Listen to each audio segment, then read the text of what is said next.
निकल आया, अमृत निकल आया। सो राजा बलि दौड़ते दौड़ते भागते भागते गए और धन्वंतरी जी के हाथ से अमृत का कलश छीन लिया और छीन करके उत्तर दिशा की तरफ भाग। देवता लोग देखते रह गए, देवता दंग रह गए। भगवान से कहा महाराज ये लो युक्ति हमने निकाली, मेहनत हमने करी, प्रयास हमने किया, सारा कार्य हमने किया और देखते लोग अमृत को चुरा करके लूट करके ले गए। क्या मतलब हुआ? भगवान ने कहा मारोषि भयभीत मत होइए, चिंता मत कीजिए, मैं अभी जा रहा हूं और अमृत को वापस लेकर के आओ। अजी महाराज एक बार दुष्टन के हाथ में कोई वस्तु पहुंच गई तो वो वापस आवे वाली थोड़ा ही है। लेकिन भगवान ने कहा कि नहीं, विश्वास रखिए, मैं कह रहा हूं ना, जा रहा हूं, वापस लेकर के ही आऊंगा। ठीक है महाराज, जैसी आप की आज्ञा।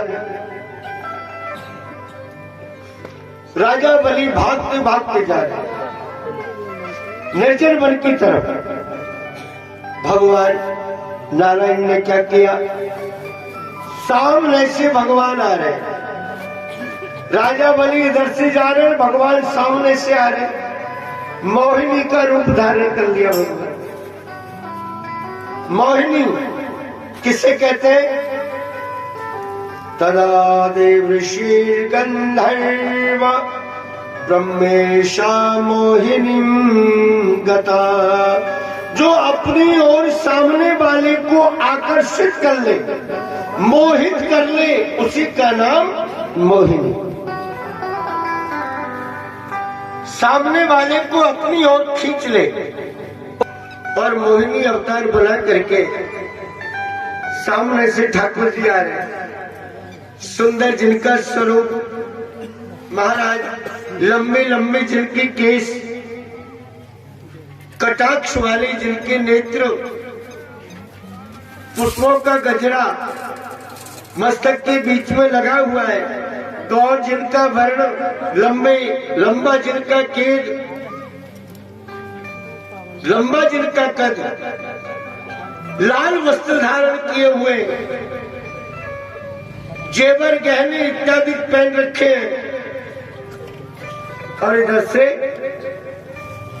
सामने से देवी जी आ रही है, मोहिनी भगवान आ रहे, छम छम की आवाज करते करते, छम छम छम छम छम की आवाज करते करते आ रहे ठाकुर। ये लगे, देवी तुम कौन हो? इस निर्जन वन के बीच में कहां से आ रही हो?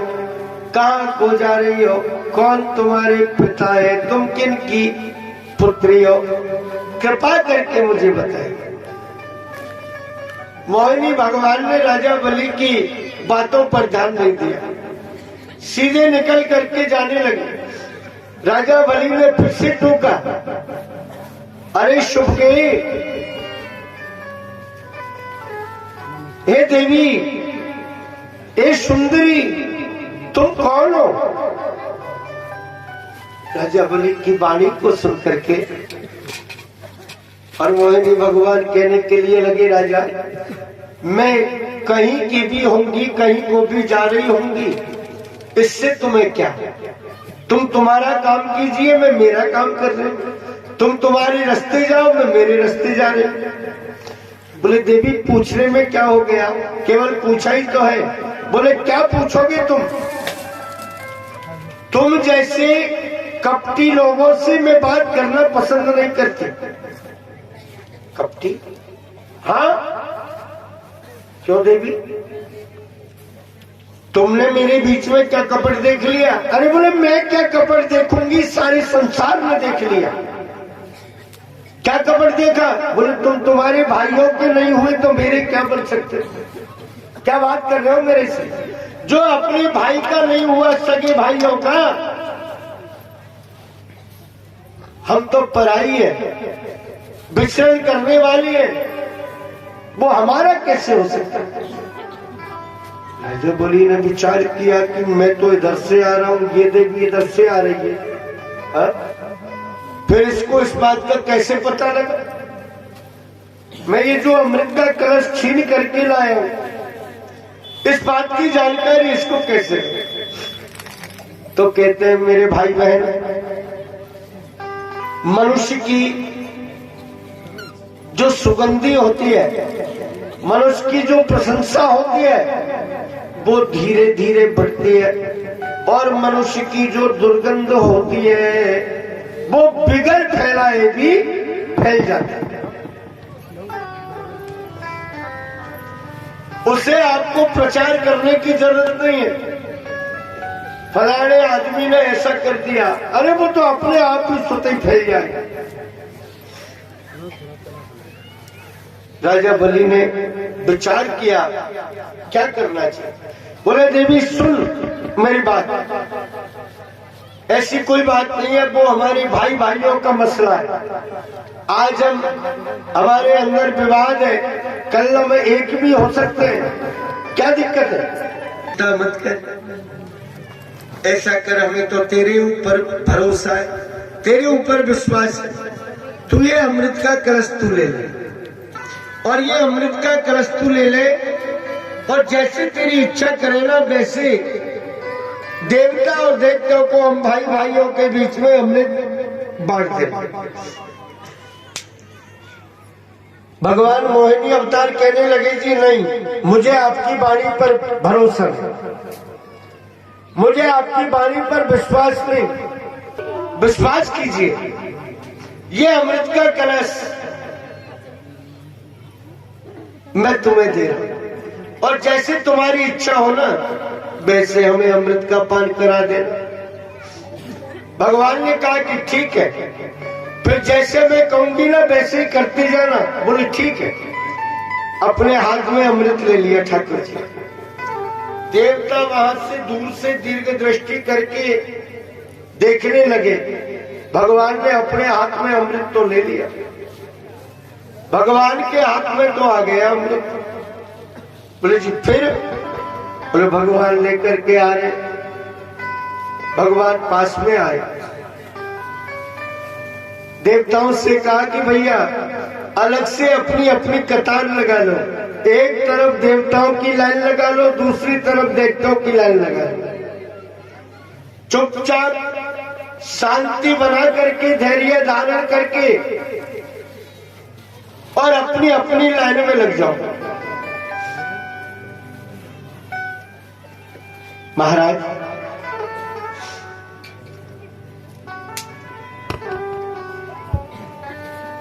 लाइन लगा लिए। भगवान अपने हाथ में अमृत का कलश लेकर के खड़े। राजा बलि लाइन में बैठे हुए थे।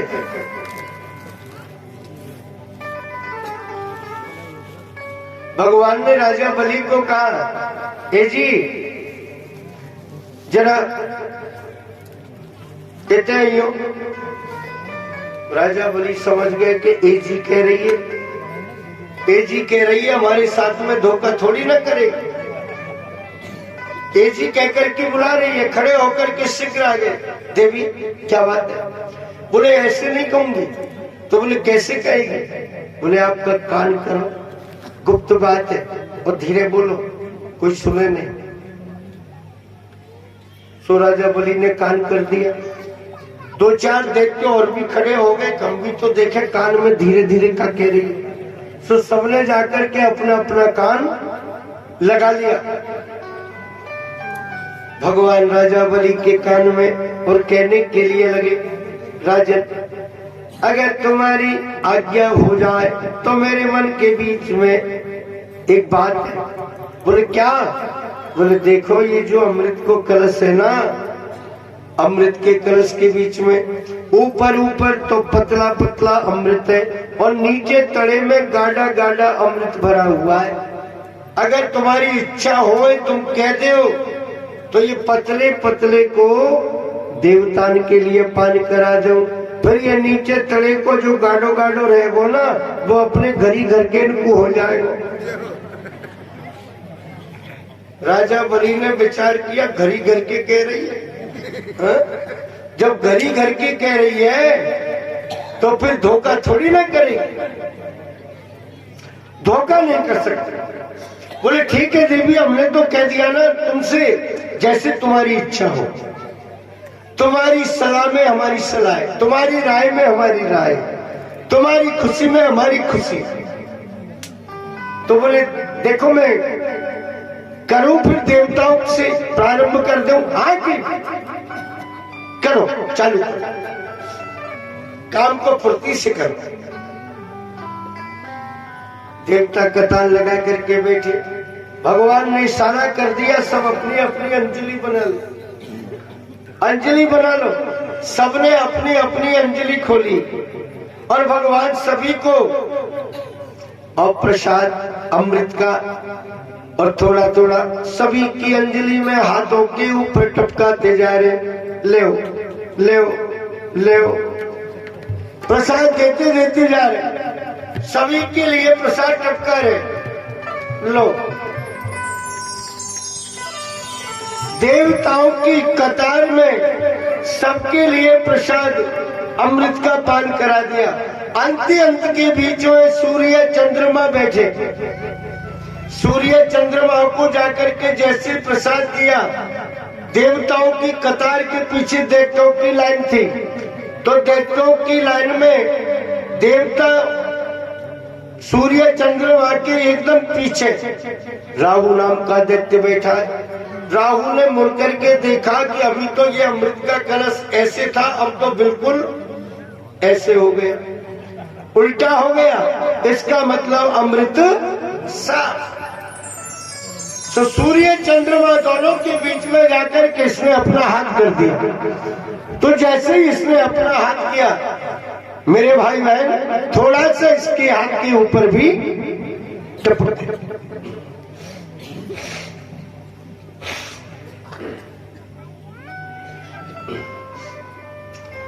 थोड़ा सा इसके हाथ के ऊपर टपक गया, शीघ्रता से पान कर लिया। सूर्य चंद्रमा खड़े हो गए, बोले महाराज, दैत्य राहु, भगवान ने सुदर्शन चक्र के द्वारा और राहु का मस्तक काट दिया, लेकिन इसने अमृत पान कर लिया, सो मरा नहीं। दो हो गए, राहु और केतु। चीखने लगा, चिल्लाने लगा, रुदन करने लगा। भगवान ने कहा चुप, रोइए मत, तुझे देवता बना देंगे। पहले 7 ग्रह थे, समुद्र मंथन हुआ, तब से 2 ग्रह और बढ़ गए, राहु और केतु, 9 ग्रह हो गए। अब तो महाराज देवासुर संग्राम होने के लिए लग गया। दैत्य लोग समझ गए ये विष्णु की चालाकी, ये विष्णु ने हमारे साथ में धोखा किया है। अब तो देवासुर संग्राम होने के लिए लगा। श्रीवत्सं कौस्तुभं मालां गदां कौमोदकी मम सुदर्शनं पंचजन्यं सुपर्णा पद्मगेश्वरम। मेरे भाई बहन, भगवान नारायण को दोष देने के लिए लगे थे। अरे नारायण, अरे विष्णु, तूने तेरी करनी में कसर नहीं रखी, तूने तो तेरा स्वभाव बता दिया ना